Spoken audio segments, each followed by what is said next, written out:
மலையடிவாரத்தில் உள்ள தாழக் கோயில் இது பக்கவச்சலேஸ்வரர் மற்றும் திரிபுர சுந்தரி ஆகிய தெய்வங்களை கொண்டுள்ளது. 10 ஏக்கர் பரப்பளவில் அமைந்துள்ள இந்த கோயில் பல தீர்த்தங்களால் சூழப்பட்டுள்ளது. 4 பிரம்மாண்டமான கோபுரங்கள் இந்த கோயிலை அலங்கரிக்கின்றன. இந்த கோயிலில் 4 பிரகாரங்கள் உள்ளன. அவற்றில் 2 கோயிலுக்கு சொந்தமானவை. ஒன்று பூசாரிகளின் இருப்பிடத்திற்கு சொந்தமானது மற்றும் ஒன்று தேர் ஓடுபாதைக்கு சொந்தமானது.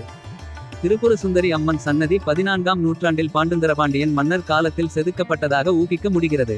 திரிபுர சுந்தரி அம்மனுக்கு அபிஷேகம் செய்வது குறிப்பிடத்தக்க அம்சம் கொண்டது. இக்கோயில் அஷ்டகந்தகம் மற்றும் பல்வேறு மூலிகைகளால் ஆனது. எனவே தமிழ் நாட்காட்டியில் ஆடி உத்திரம், பங்குனி உத்திரம் மற்றும் புரட்டாசி நவமி ஆகிய 3 நாட்களில் மட்டுமே முழு சன்னதி அபிஷேகம் நடத்தப்படுகிறது. மற்ற நாட்களில் பாத அபிஷேகம் நடைபெறும். கருவறையை சுற்றி சுவர்களில் பொருத்தப்பட்ட பளிங்கு பலகைகளில் அபிராமி அந்தாதி வசனங்கள் பொறிக்கப்பட்டுள்ளன. கோயிலின் மூலவரான பக்கவச்சலேஸ்வரரின் சன்னதியைச் சுற்றியுள்ள பிரகாரத்தில் பல படங்கள் உள்ளன. கோயிலின் விமானத்தின் வடிவம் விசித்திரமானது.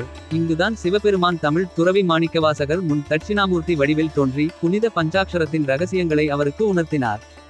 வாழை மரம் கோயிலின் ஸ்தல விருட்சமாகும்.